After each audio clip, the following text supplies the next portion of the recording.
Guys, आपने एक ऐसे कीट के बारे में सुना है जो कि रेगुलर 17 सालों तक जमीन के अंदर रहता है?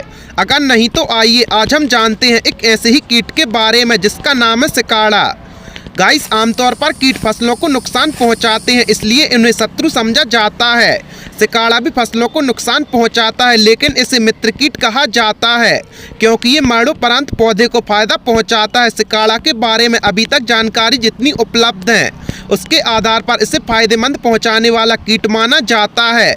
गाइस, अमेरिकी वैज्ञानिकों का ध्यान कुछ वर्ष पहले एक बात पर गया कि अमेरिकी जंगलों में कुछ खास किस्म के ये कीड़े लाखों की संख्या में मर रहे हैं, जिससे जंगल को काफ़ी फायदा हो रहा है। वैज्ञानिकों की शोध में ये बात सामने आई कि कीटों के मिट्टी में मिलने से मिट्टी में नाइट्रोजन की मात्रा बढ़ती है।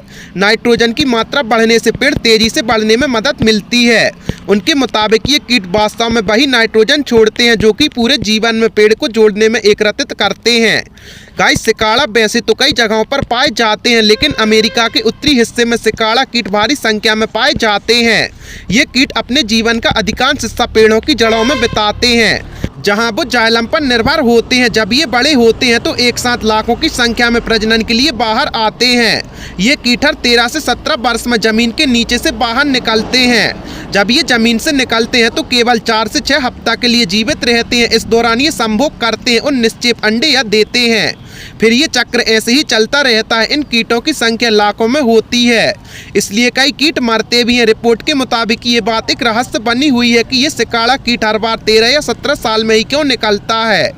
गाइस, कुछ वैज्ञानिकों का दावा है कि ये शिकारी कीटों के चक्र से बचने के लिए खुले वातावरण में आ जाते हैं।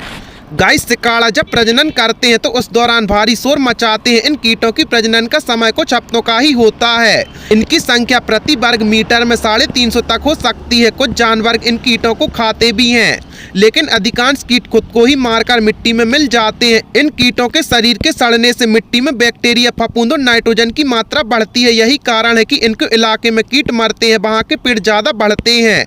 ये बात अमेरिकी वैज्ञानिकों के शोध में आई है। गाइस, सिकाड़ा झिंगुरों की तरह काफी शोर मचाते हैं, लेकिन ये झिंगुरों से भिन्न है। इसी तरह ये लोकस्ट और ग्रासहॉपर से भी भिन्न है। गाइस, आपको इसके बारे में जानकर कैसा लगा हमें कमेंट सेक्शन में जरूर बताएं और ऐसे ही अमेजिंग फैक्ट्स के लिए अपने चैनल को सब्सक्राइब करें।